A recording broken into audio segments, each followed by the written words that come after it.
Hello everyone, greetings dear. कैसे हैं बेटा आप सब? I hope you are always well. तो आपकी वर्कशीट आ गई है। शिक्षा निदेशालय राष्ट्रीय राजधानी क्षेत्र दिल्ली की वर्कशीट नंबर है बेटा आपकी 14।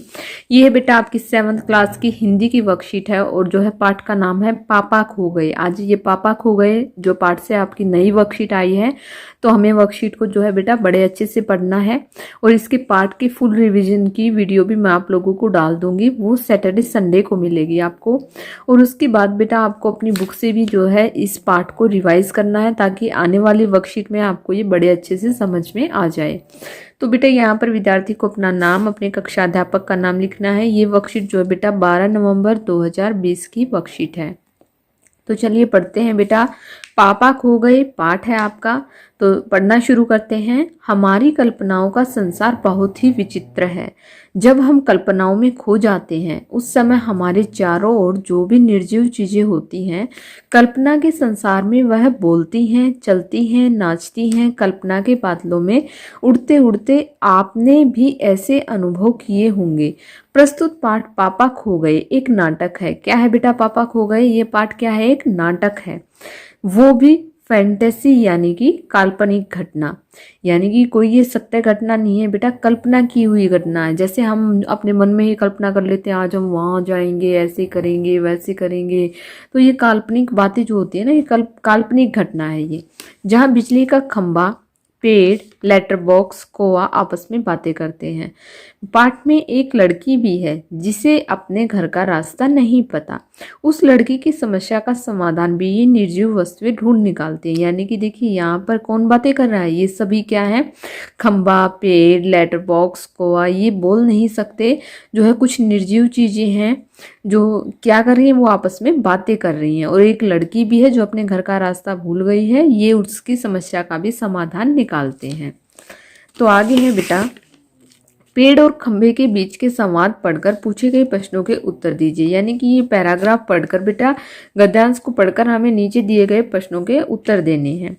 तो पेड़ मुझ पर एक रात आसमान से गड़गड़ाती बिजली आकर पड़ी थी। पेड़ मुझ पर भी एक रात आसमान से गड़गड़ाती बिजली आकर पड़ी थी। कौन कह रहा है बेटा? पेड़ कह रहा है। वो बिजली थी या आफत? याद आते ही अब भी दिल धक धक करने लगता है। और बिजली जहां गिरी थी वहां खड्डा कितना गहरा बन गया था। अब जब कभी बारिश होती है तो मुझे उस रात की याद आ जाती है। आंग थर थर कांपने लगते हैं। खंबा कहता है बेटा कि मेरी तबीयत ही लोहे की है। यानी कि खंबा किस चीज का बना होता है? कौन सी? लोहे का बना होता है। जो मैं बीमार नहीं पड़ता, वरना कोई भी इस तरह बारिश, ठंडी धूप में खड़ा रहे तो जरूर बीमार पड़ जाए। पड़ जाएगा या नहीं? कितने दिन बीत गए, कितनी रातें, लेकिन मैं बराबर इसी तरह खड़ा हूं। तो ये कौन कह रहा है बेटा? ये पेड़ और खंबे के बीच की वार्तालाप है। तो आगे दिए गए हैं बेटा कुछ प्रश्न। तो सबसे पहला प्रश्न है हमारा कि किसे याद कर पेड़ का दिल धक धक करने लगता है। तो यहाँ पर पेड़ ने कहा था कि मुझ पर एक रात आसमान से गड़गड़ाती बिजली आकर पड़ी थी। तब वो क्या थी? आते ही जैसे ही याद आती है तो अब भी दिल धक धक करने लगता है। तो हम यहाँ पर इसका उत्तर लिखेंगे बेटे कि आसमान में गड़गड़ाती बिजली याद करके पेड़ का दिल धक धक करने लगता है। आगे है बेटा, जहां बिजली गिरी वहां पर क्या हो गया था? तो यहाँ पर हमने ऊपर पढ़ा था जहां बिजली गिरी वहां पर खड्डा कितना गहरा पड़ गया था। यानी कि जो है जहां बिजली गिरी वहां गहरा खड्डा हो गया था। हम यहाँ लिखेंगे गहरा खड्डा हो गया था। आगे है खंबा बीमार क्यों नहीं पड़ता? क्यों नहीं पड़ता आपको भी पता है। वो क्या है बेटा? एक निर्जीव है। तो खंबा लोहे का बना होने व निर्जीव होने के कारण बीमार नहीं पड़ता। तभी तो कितनी बारिश आ जाए, सर्दी आ जाए, गर्मी आ जाए, उसे कुछ भी नहीं होता है।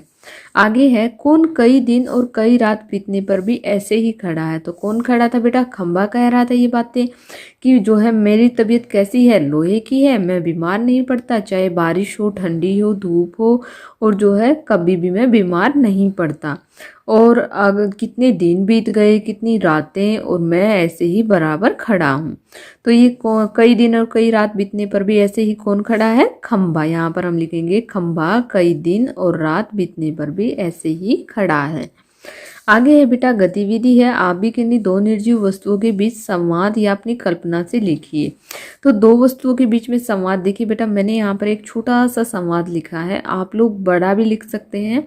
और किसी भी दो निर्जीव वस्तुओं के बारे में, जैसे कि आप किसी भी दरवाजे पर, खिड़की पर, आप किसी भी चीज़ पर आप जो है ऐसी कल्पना कर उसका संवाद लिख सकते हैं।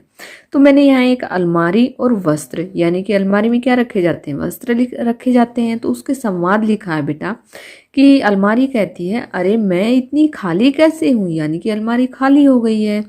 तो वस्त्र कहते हैं बेटा कि अब तुम पुरानी हो गई हो, हमें तो नई अलमारी में रखा गया है, अब तुम खाली ही रहोगी, यानी कि जो है अलमारी पुरानी हो गई थी, अब उसमें से वस्त्र निकाल के नई अलमारी में रख दिए गए हैं और अलमारी खाली हो गई है। तो वो पूछ रही है कि मैं इतनी खाली कैसे हो गई।